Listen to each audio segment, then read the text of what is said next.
تو آپ اعتراضات داخل کریں. بات ہے کہ اس طرح کے تحفظات آپ بیانات کے لیے تو ٹھیک ہے. جیسے میں آج دیکھ رہا تھا کہ پی ٹی آئی کی لیڈرشپ نے کہا جی کہ 180, کچھ دن پہلے انہوں نے کہا تھا 150. تو یہ سارے حکومت سازی کا عمل ہوگا نمبرز پہ, اور جو دھاندلی کے الزامات ہیں اس کے جواب میں آپ کا ایک سیاسی کیس ہونا چاہیے. اور فارم 45 سے ایک لاجک ہے. دیکھیں بات ہے کہ اس کی بنیاد پہ الیکشن ہوا ہے, اور جس کے فارم 45 ٹھیک ہے, اس کے بعد وہ فارم 47 کی کنفیوژن بھی ختم ہو جائے گی.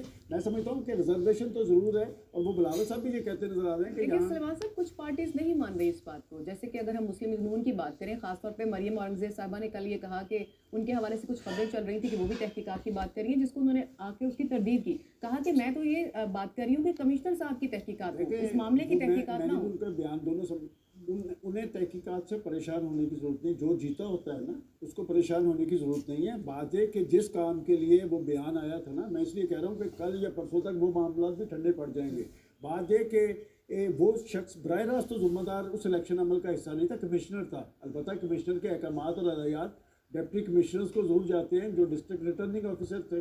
تو یہ معاملہ آگے کی طرف ضرور کروائیں عدالتی تحقیقات. کیا پاکستان کی عدالتیں اس طرح کی صورتحال میں یہ ذمہ داری لینے کے لیے تیار ہوں گی؟ اس کے لیے براہ راست ٹریبیونلز موجود ہیں, اس کے لیے الیکشن کمیشن کا ادارہ موجود ہے.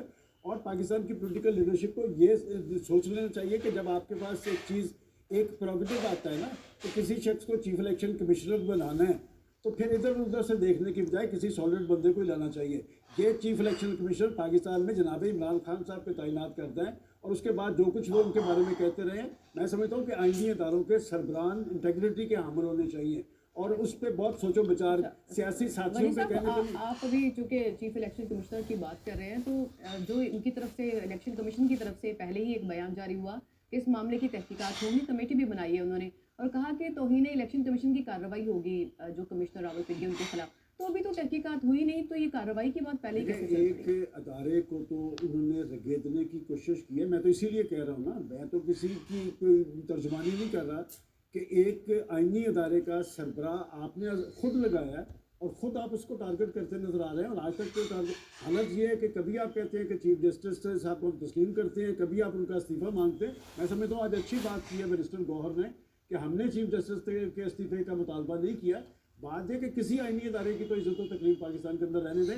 اور یہ ساری صورتحال پاکستان کے اندر پچھلے 5 سال 10 سال میں کریٹ ہوئی ہے. اس سے پہلے ایسی صورتحال طاری نہیں ہوتی تھی. اس مائنڈ سیٹ کا کلا کما ہونا چاہیے اگر پاکستان میں آگے کی طرف بڑھنا ہے یا پاکستان کے اندر جمہوری عمل آگے کی طرف چلنا ہے. ٹھیک ہے ڈاکٹر صاحب, آپ سمجھتے ہیں کہ پی ٹی آئی عدالتی تحقیقات کے مطالبے میں حق بجانب ہے؟